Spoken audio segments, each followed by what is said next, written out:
important topic, and I wanted to really introduce our CEO and founder, Michael Dermer.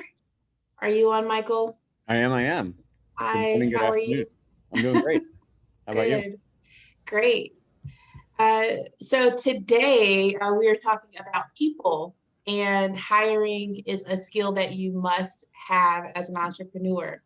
So, Michael, we would love to hear, I guess, some of your stories as an entrepreneur, and really some of your hiring stories and people stories. That would be amazing. Yeah, no, thank you and welcome everybody. I think that probably the people part of building my first company was probably the part I got the most wrong.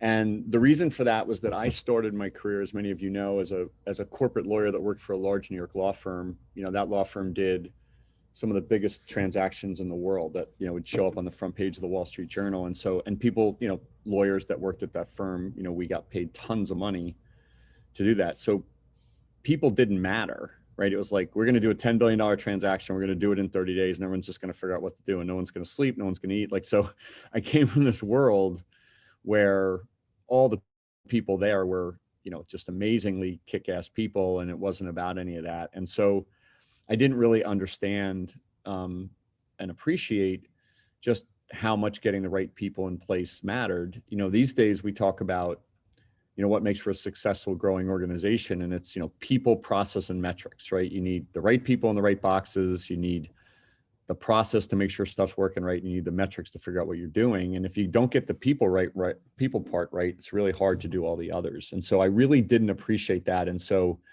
what you realize over time is people skills and the ability, especially to hire well, is something that can be transformational for your organization. I mean, think about it. When you have one person you can hire, like you got to go one for one.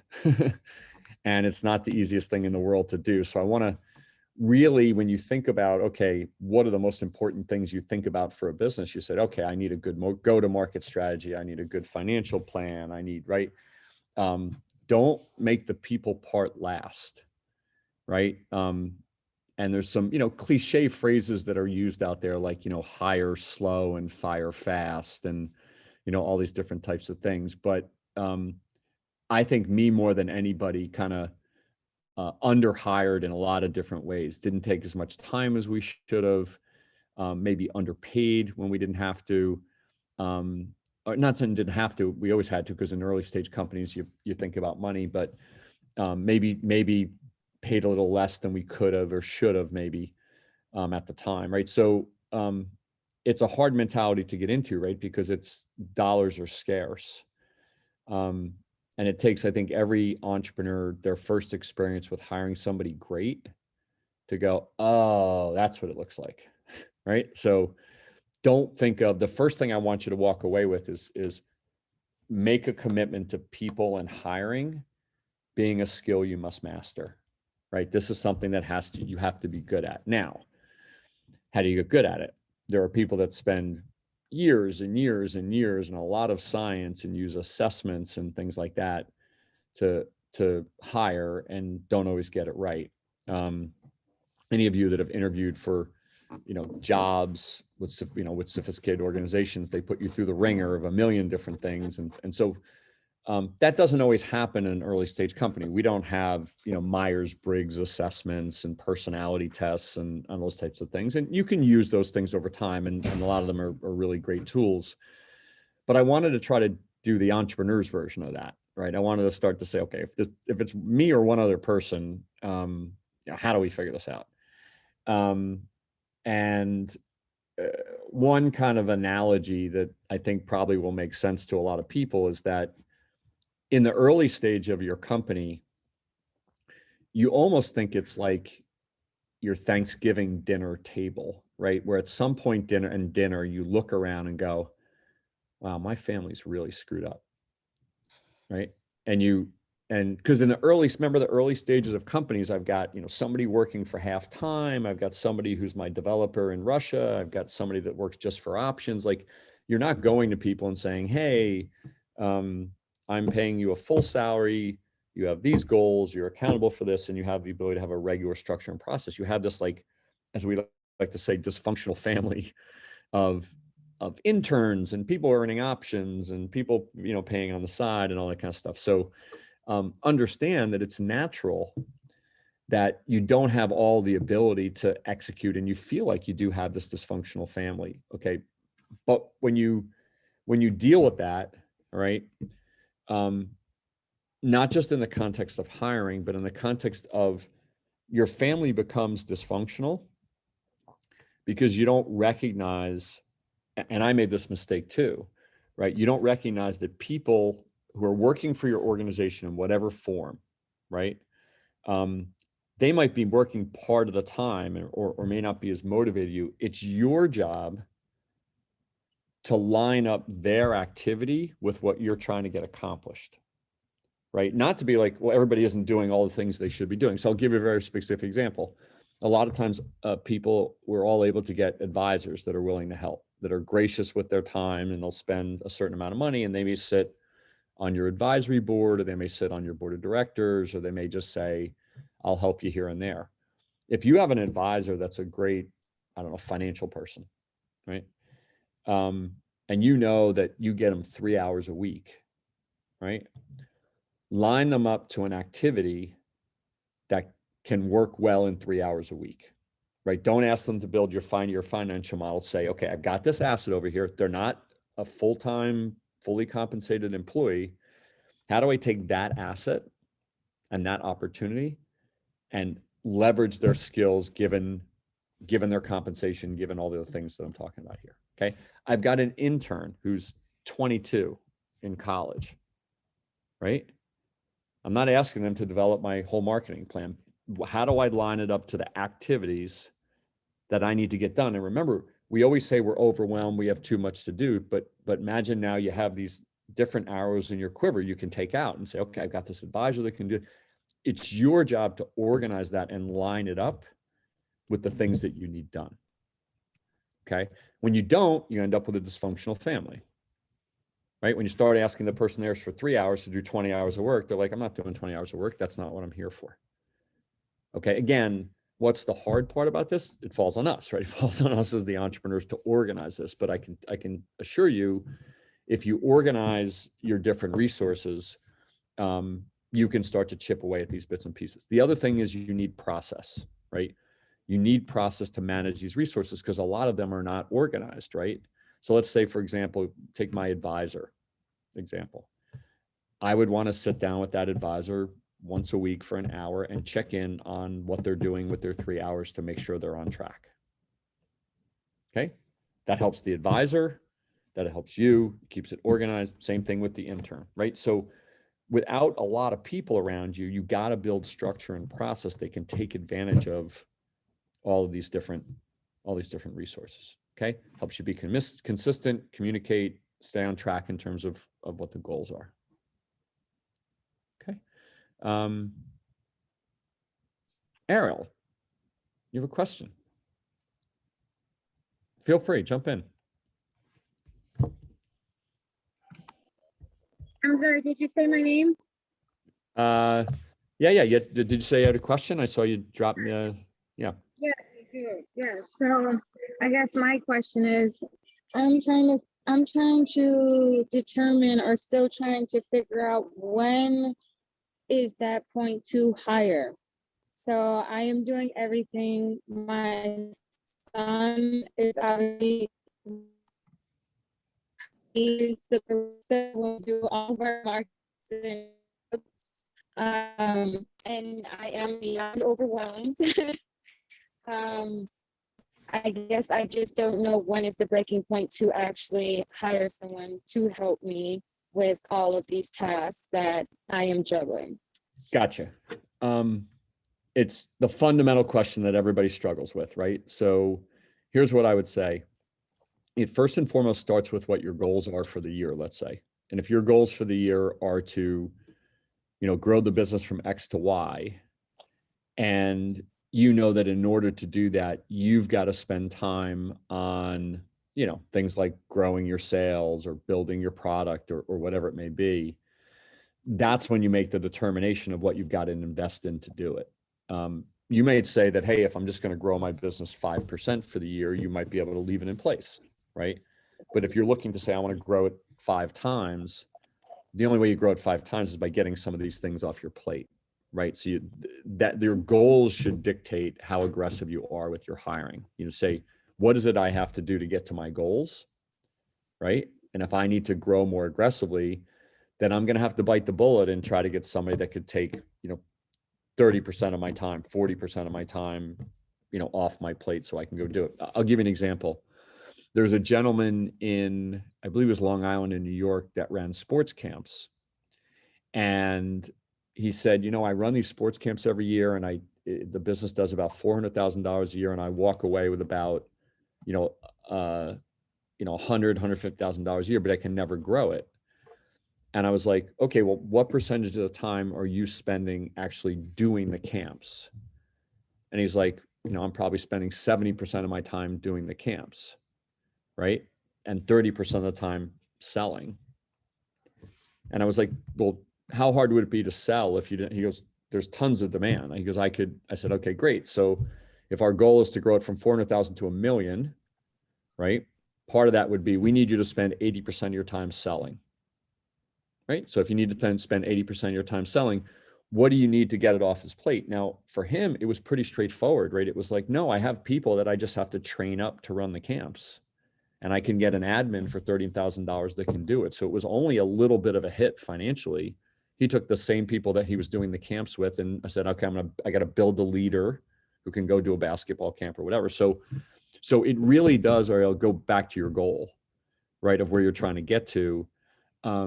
And then, when you do go to hire, okay, there's ways to do it part-time, unlike the old days where you could just hire a full-time employee. Now there's a million ways to do it, right? You can outsource specific functions to Upwork. You can hire a part-time employee that works for you part of the time, that you start small and you grow into, right? As opposed to just, okay, I'm going to get a full-time person. So you don't have to go all or nothing.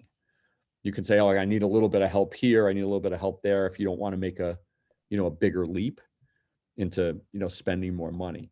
But here's the one thing I can tell you is that when somebody rolls out and builds a pizza stand and says, I'm going to make every slice, that is really cool and really cute if you want to make one pizza stand. But if that guy says, hey, I want to create 10 pizza stands, and he or she said to an investor, I still want to make every slice, they'll be like, that doesn't work. That's not a business. Okay. So, and I remember, guys, this is all about money. So it's not this antiseptic thing. It's about, do I spend more money to do it? But you say to yourself, okay, if I had another 30% of my time, could I at the very least break even on the cost I'm going to incur by having somebody else there? And most of the time, the answer to that is yes. Yeah, that's my situation. I think I have to hire someone to do my packaging in order for me to take my spare time that I use, because that's what I spend most of my days doing, is packaging, because it's very time consuming, because I have, hand curated boxes, especially for Mother's Day right now. And it takes a lot of time. Right. So let's use your specific example. Let's say tomorrow you brought on somebody that's all that they did. How much would that cost you if you had to guess? And that's the other thing. I don't know. So like some people say you have to pay a livable wage, and some people say no, you should pay minimum wage. Just take a guess. So just take a guess. We'll just say like at $10 an hour for 5 hours, 6 hours, that would be $60. Right. So let's say it's $60 a day, right? It's $300 a week. Could you generate another $300 a week in revenue? Oh yeah, definitely. Right. So that's the math, right? And you probably could generate a lot more than 300 a week. Okay. And it's not just revenue, it's how much you make. I know there's other things that go into it, but the point is that especially for functions like that, but even teaching the basketball camps, everybody's like, oh my God, my brother who runs a property management business, he's like, nobody else can do it. I'm like, somebody runs IBM. Like, yes, it's harder. They're not going to know it as much as you. They're not going to know as well as you, but certainly you can train people to put the custom boxes together. Okay. And maybe you start a little bit, and yes, you have to make an investment in training to get there, but that's kind of it all comes down to your goals, right? If you're trying to get to, right, 5 times where you are, you as the leader are not doing the right things if you're stuffing boxes and you're not spending time growing the business when you can. Okay. Cool. One other question that came from Taylor. Taylor, where are you located? Hey, Michael, I'm in Houston. I am one of the Lakewood Business Ministry team members that you so graciously interacted with. Oh, great to have you. Yeah, back in March, I think it was. Yeah. So you actually just answered my question. So I guess the last person that answered or asked the question, she was reading my mind. Awesome. Awesome. Yeah, it was about full-time and part-time, right? Workers. Yeah, essentially, at what point do you determine, is there a particular formula that you use as you scale an organization to move away from having simply contractors or maybe even interns to either part-time or even full-time employees, but being mindful not to get overextended financially so that you now have too much overhead and you've not prudently forecasted for that growth. Does that make sense? Yeah. And again, always goes back to your plan, Taylor. Like, so if you lay out your plan for a year and you say, hey, I want to get from, take the basketball camp example, 400,000 to $1 million. To do that, I need to go from point A to point B. Ideally you'd say, hey, I just write the check today. I bring on a full-time person. The things that are great about bringing on a full-time person is you have structure, process, goals, right? You can hold them accountable. Like there's a bunch of stuff that comes. Now, when I say full-time person, these days, more and more, they don't have to be employees. They can be contractors, right? More and more people work that way. So that's a separate issue. But that's greater financial risk, right? So I think that you make the transition when you really from kind of start part-time, start a little bit here and there. You make the transition when you really want to say, whether it's an employee or a contractor, I need that person to be completely integrated into their goals, the process I use to manage them to their goals, right? And there isn't the, hey, I've got the other job type of thing, right? That's where you want to make the transition. Now, that doesn't have to be day one. You can weave your way into it, right?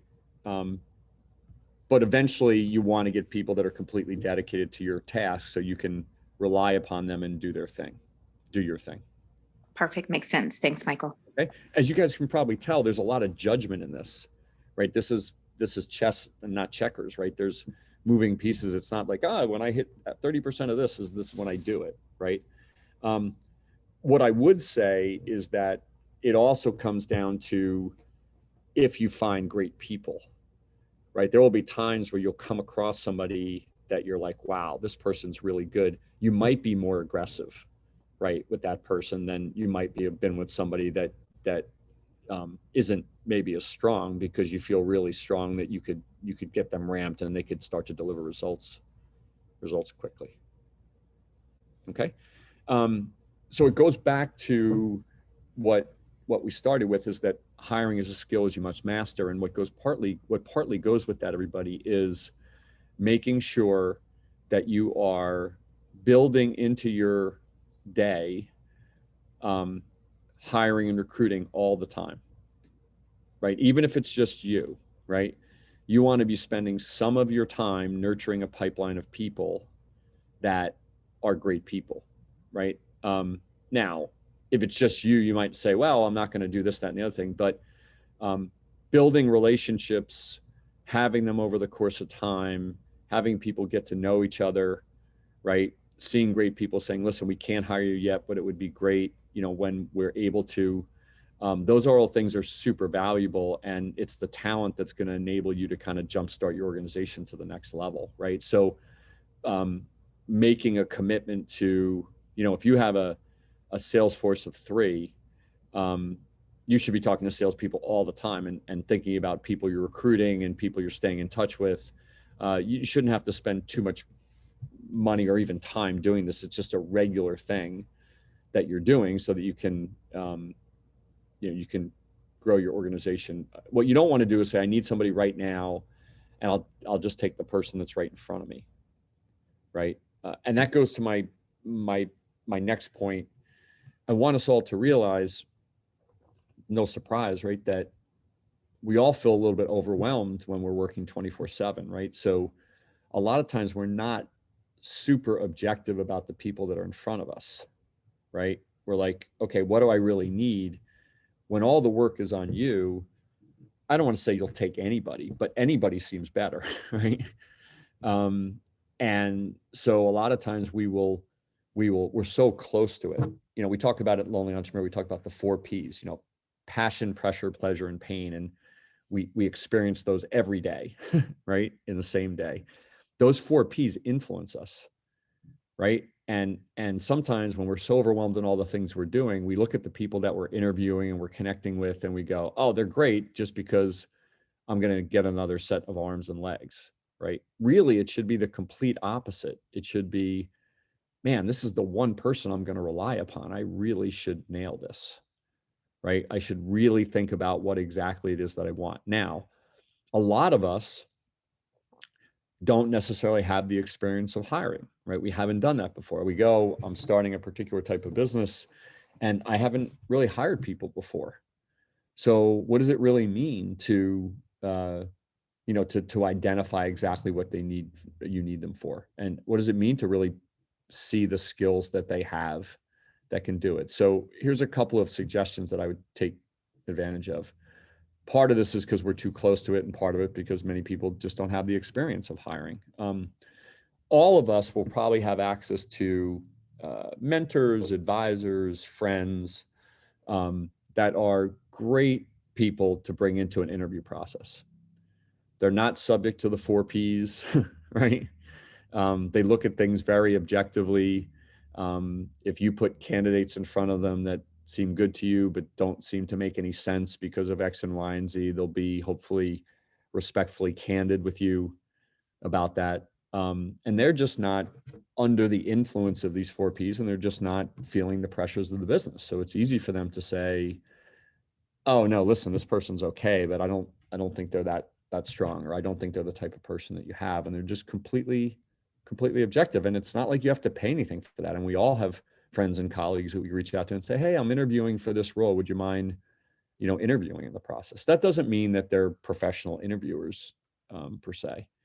But there's no question that there's people out there that have good judgment, or sophisticated business people that can always lend an eye or an ear to the interviewing process without all the burdens of being in the business.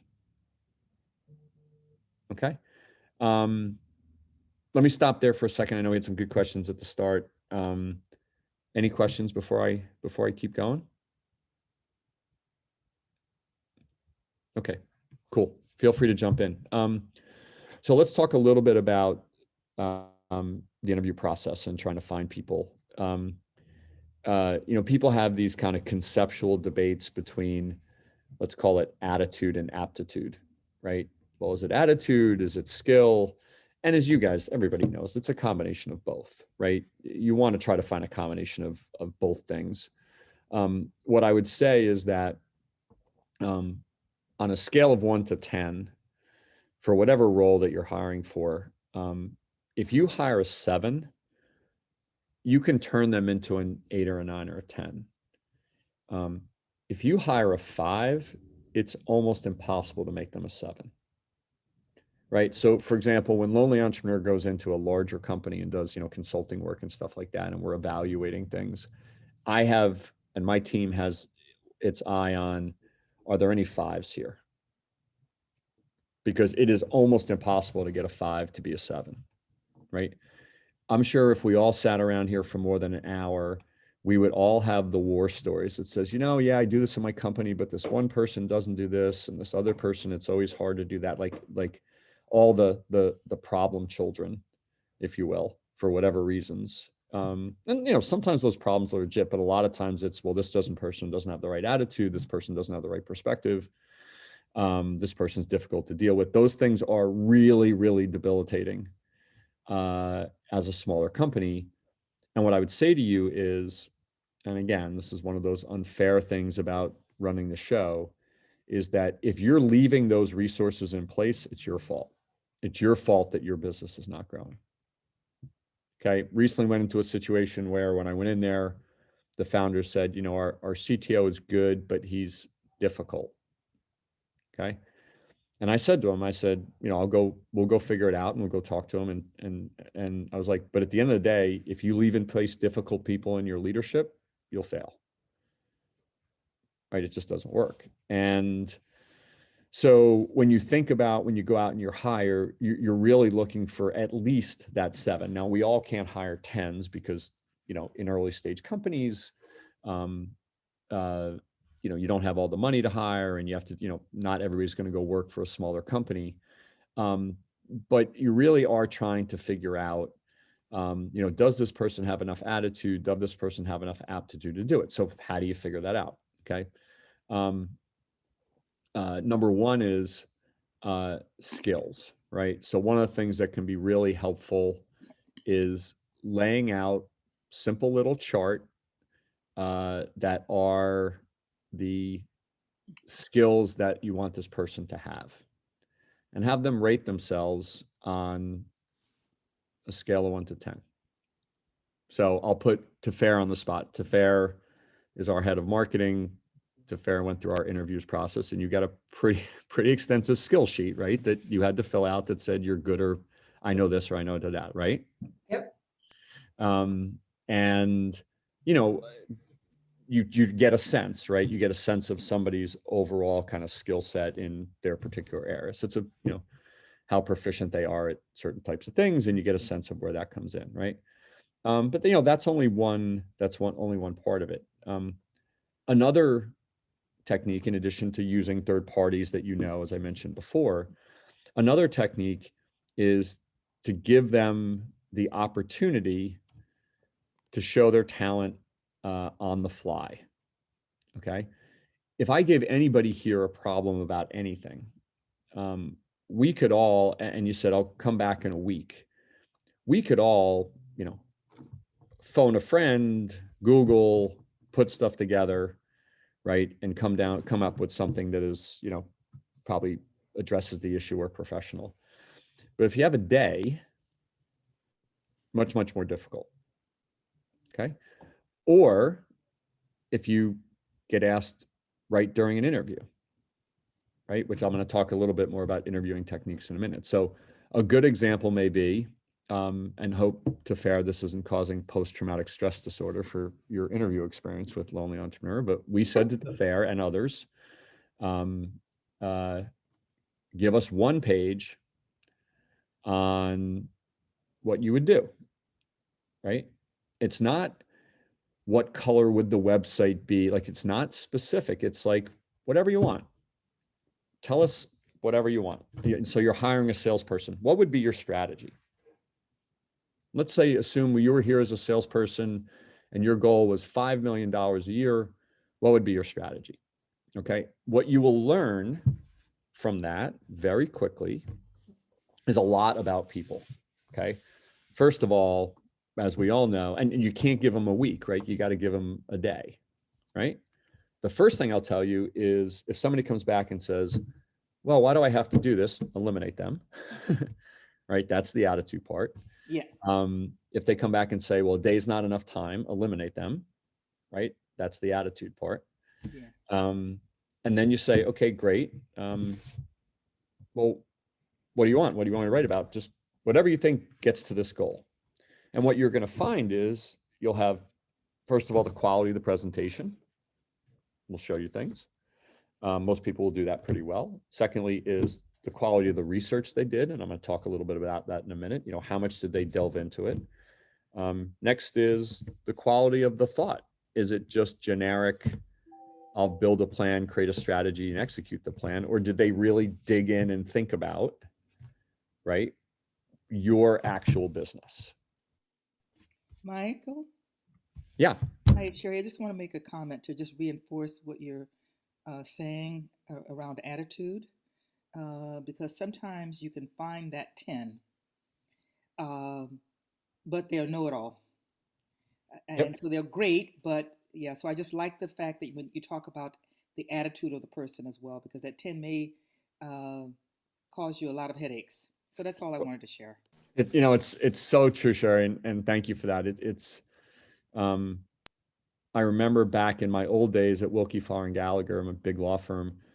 There was this guy that used to walk in. He was a tax guy, and he was considered like the smartest guy in the firm. And he used to literally walk in the room, and he would do these international complex tax structures, and people were like, this guy like makes it so that corporations do all these cool tax things. And he used to walk in the room, and there'd be a bowl of pasta, and he would just use his hands, and he would just eat with his hands right, around lawyers that were getting paid $1,500 an hour. And people were like, why do we keep him? They're like, well, he's the smartest guy. So you always strike these balances, Sherry. But to reinforce what Sherry is saying is, we all know, remember, we don't all have the guardrails or the resources at early stages of our company, right? Everything doesn't always line up personally. In a bigger organization, as much as that stuff isn't great in a big organization, at least you have guardrails. When you only have a couple of people, and one of those people is a pain in the neck, right? It's really, really hard to advance things, because this is bubble gum and duct tape at the beginning, right? We don't have all of what we need. And if you have somebody gumming up the works, it's literally feels like you're driving a car that has 3 tires. Okay. And we'll all get attracted by that shiny toy. Oh, well, they have this capability, right? And I need that capability. Sometimes it's better to have 7 attitude and 7 capability aptitude than it is to have 10 of one and 5 another. So thank you for that, Sherry. So let's talk a little bit about, remember, think about the 1-pager. Come back, give them a day, 1-pager. Tell me what you would do to hit your goal, whatever you want. And you will watch. People will bow out. People will do a great job. People will do just mundane things. Think about it. Think about if somebody came to you and said, I really want that job, and I want to show them everything that I can do. What would you do? Right? You'd lock yourself in a room for a day, right? You'd research. You'd be creative. You'd try to bring stuff to the table, right? I can't tell you how many times you interview salespeople and strategic people, and in their interview process, they're like, yeah, I've been strategic this way in the past. I've been strategic that way in the past. I've delivered on these revenue numbers. And they give you a 1-pager that is like somebody who just came out of business school would write. I'm going to build a plan, execute a plan, right? Evaluate it for 90 days. Like, okay, well, you're showing me. So what you want to try to do in the interview process is to see how they would act in the job. Okay. Simple things. Do you get follow-up emails thanking you and your team after interviews, right? Do you get disciplined and organized follow-up, right? These are all things that are showing you not how well they interview, it's doing that, but it's showing you actually how good they're going to be at their job. If they're not doing it on the honeymoon, right, they're certainly not going to do it when we're 10 years into the marriage. Okay. And those 1-pagers can be super insightful in terms of the type of person you're getting, both in terms of attitude and aptitude, all in one little simple task that you as an entrepreneur can use. Okay. An ancillary part of that, what goes with that, is research. Okay. People who have the right attitude and aptitude, when they come across an opportunity that they want, they research, right? They actually go and spend significant time trying to come to the table, being insightful, right? Not generic questions. There's nothing wrong with generic questions. People ask the questions, but really trying to get an understanding of the organization that they're talking to. Okay. What goes hand in hand with that is questions they ask. Okay. Questions people ask during the interview process are incredibly insightful. Okay.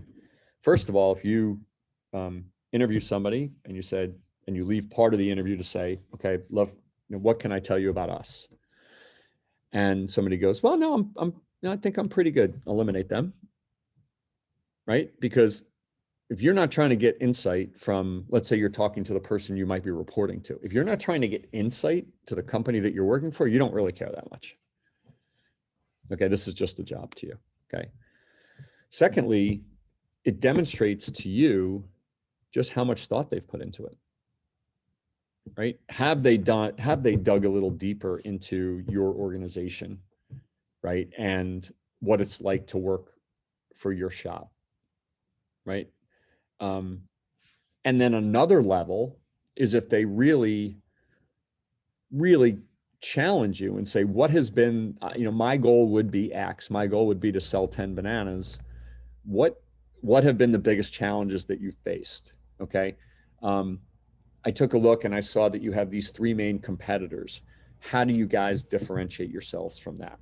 Right. So, and going under the hood, right, of the next level of understanding of your organization so they can actually ask the questions that demonstrate to you, wow, this person would be somebody great to work with.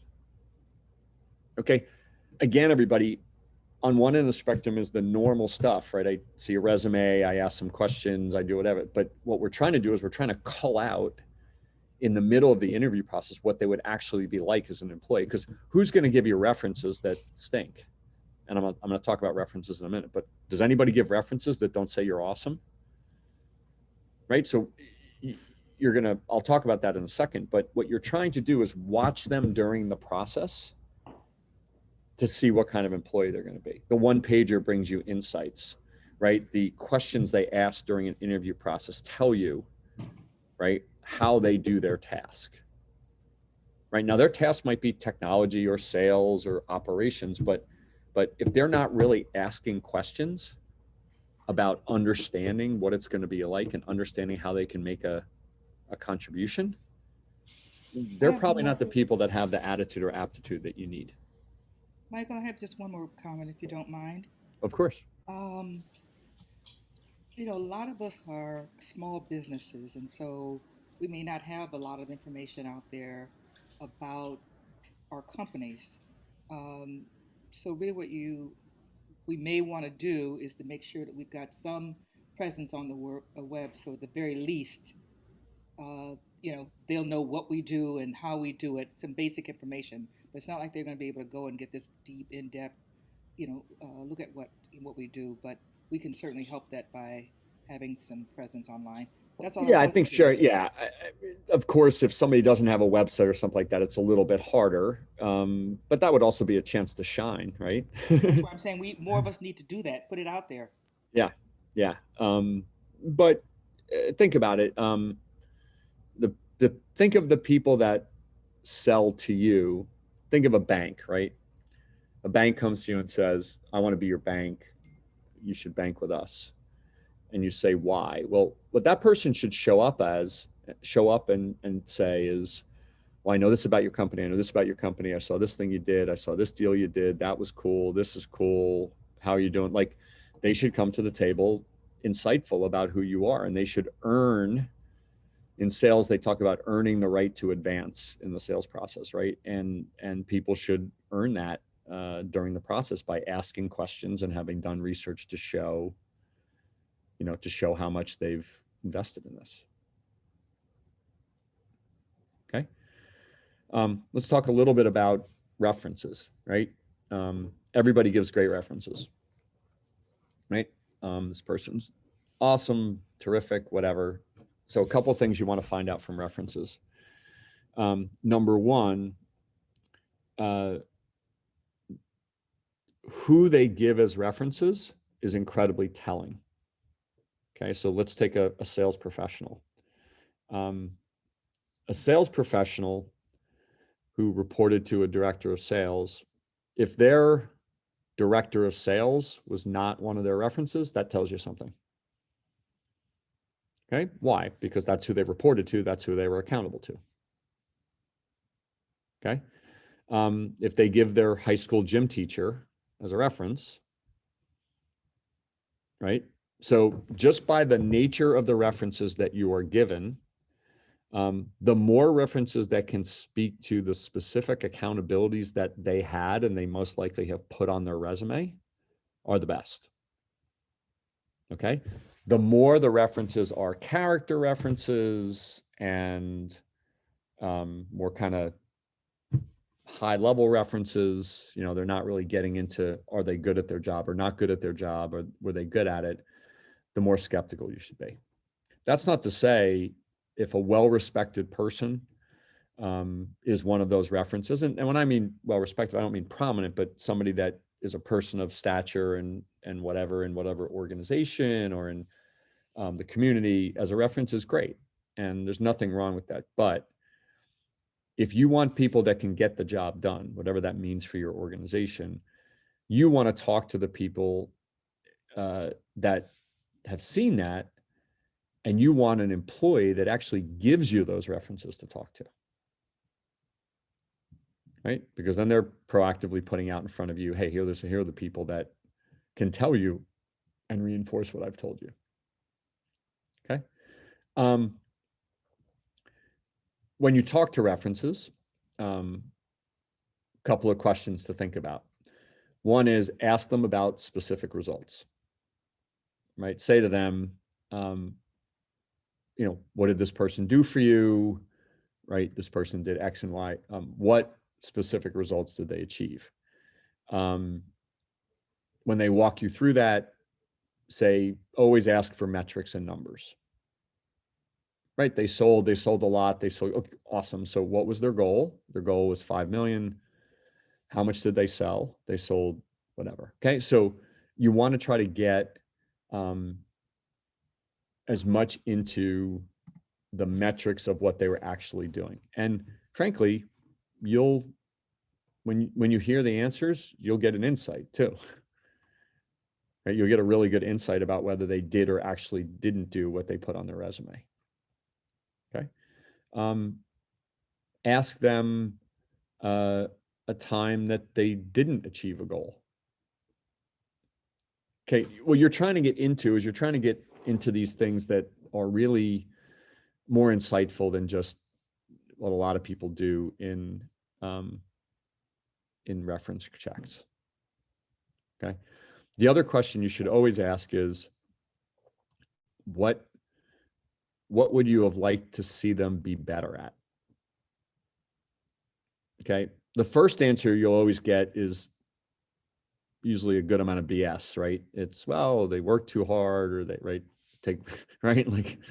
Like you want to say, no, specifically, I assume we all can improve at things, right? So if you were to say, what could they improve upon? What would you say that is? Right? And push them on this.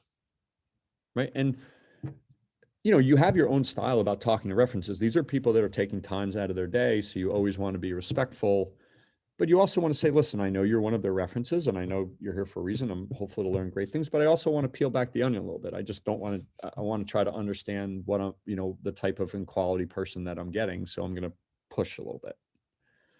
And that's, you know, if people are on a reference list, they should understand that that's probably coming. Okay. So what you're trying to do, like, I'll give you an example, to fair, we've talked about this with marketing firms. Like when you hire a marketing firm, you say things like, so we'd like to have, when you give references, give us a couple of references, some, you know, the ones that can really speak to results, and give us references, give us the names of two people that actually left your firm. Okay. People leave firms all the time. It happens. But again, just the way that they answer, well, we don't really give that out, or, well, they didn't, you know, like, we're like, wait a minute, like, you're a business, people leave. We just want to talk to some people that left. Right. And the same thing can be true. So, you know, we're talking about hiring as a skill, but this is also with vendors.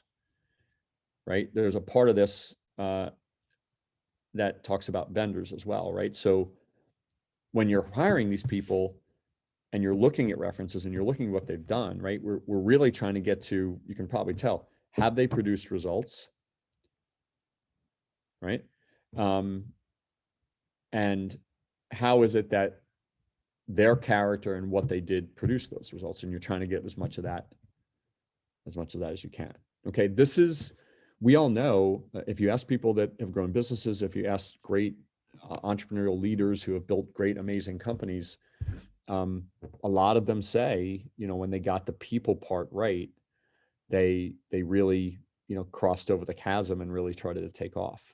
It's an incredibly difficult thing to do, especially when you're going into, a lot of times being an entrepreneur feels like you're on a surfboard, right, on the ocean. Like you're always trying to keep your feet on the board and you're moving around and, here comes a shark and here comes a little kid. And like, that's the way it feels at times. So getting the people part right is hard because you have to have people that are comfortable enough in those types of environments, especially in the beginning.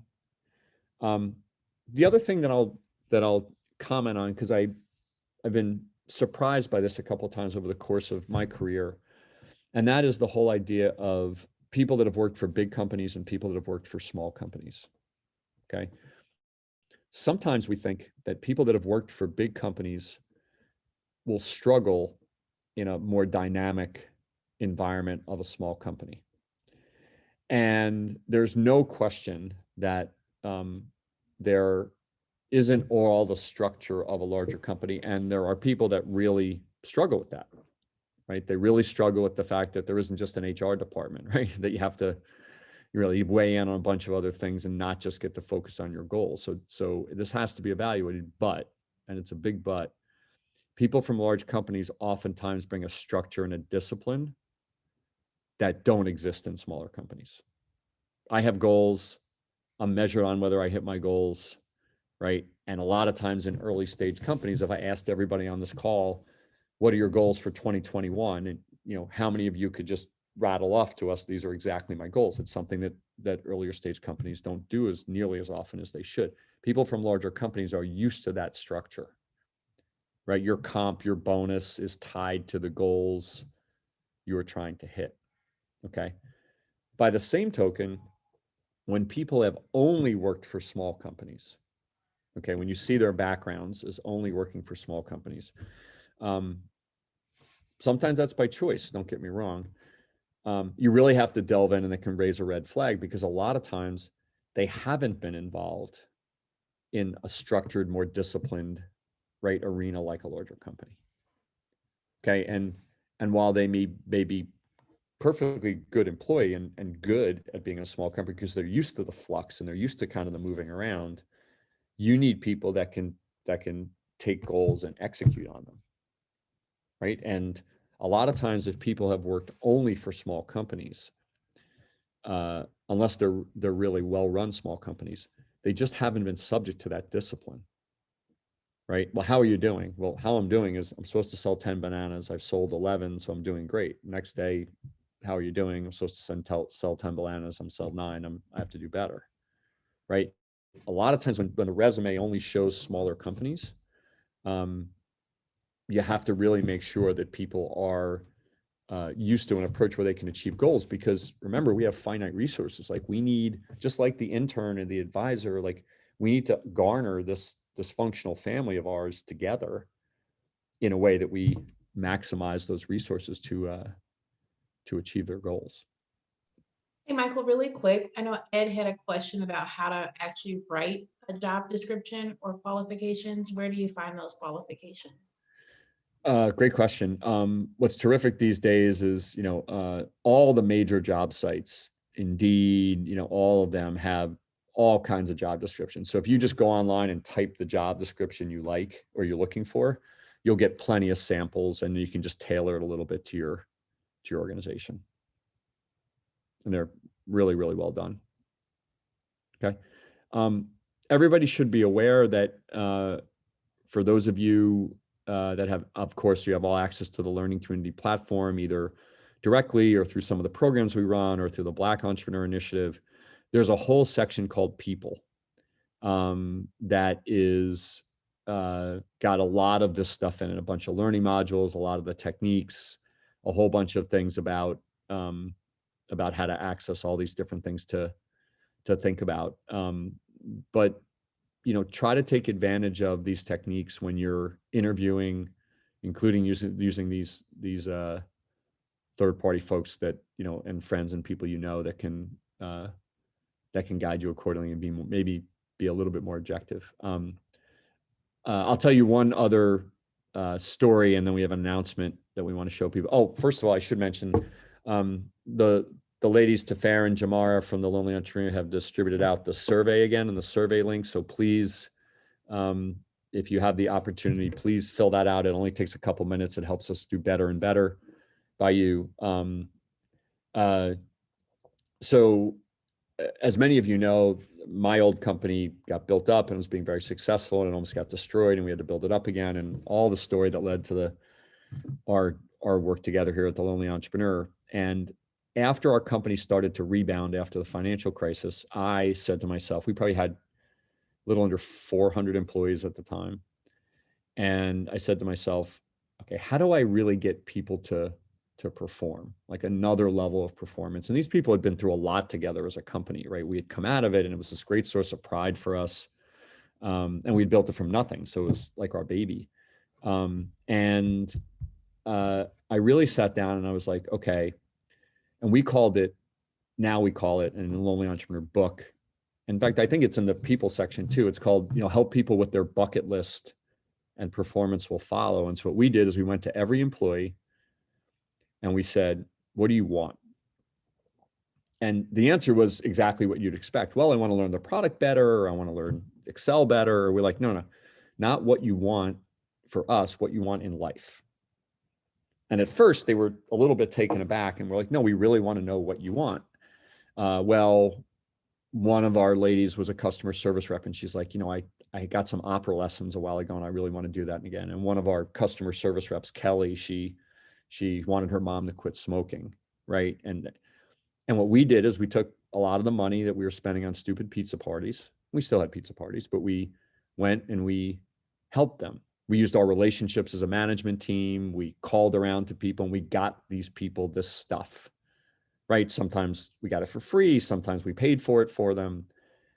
And when we were helping them with what they wanted in life, you should have seen what they did at work, right? Because all of a sudden we weren't just their employer, right? We were somebody that was actually trying to help them get what they want. So anyway, watch the learning module. If you have the Lonely Entrepreneur book, go back and read it. It was really amazing to watch that these people did when we were helping them with what was important to them and not just what was important to us. Final announcement. We have an incredibly, this is not public yet. It will be public, to fair on Tuesday. Yes, on Tuesday. Yep. So on Tuesday, we are announcing a big partnership with Richard Petty Motorsports. So Richard Petty is obviously one of the iconic drivers in NASCAR. And he was also the driver where Bubba Wallace was the driver. He's no longer with that team, but one of the first Black drivers in NASCAR. And Richard Petty Motorsports took their efforts around having a real impact on social and economic justice, and has partnered with us. And so you are going to get to see the Lonely Entrepreneur race car in 3 NASCAR races this year in, hold me honest here, Tafar, Nashville, Austin, and Kansas City. Is that right? Correct. Yep, correct. Over the course of the year. So super exciting news. Don't spread the word yet, please, because it's top secret into Tuesday. But for those of you that are NASCAR fans or in the southern part of the country or whatever, keep your eye out for the orange and black of the Lonely Entrepreneur. So always a pleasure to allow us to come into your homes a little bit and offices to share a little bit this with you. Tafar, anything else we want to share, or can we let people go back to their entrepreneurial day? Yeah, I think we just had one more quick question. If you had time, I know other people may have to jump, but about the STAR interview. So is there a good place to find STAR interview packets for the STAR method? Yeah, we'll follow up. I don't Okay. think we have a learning screen, but we'll take a look at it. But thank you, everybody. We really appreciate your time, and have a terrific Friday. Thank you. Thank you.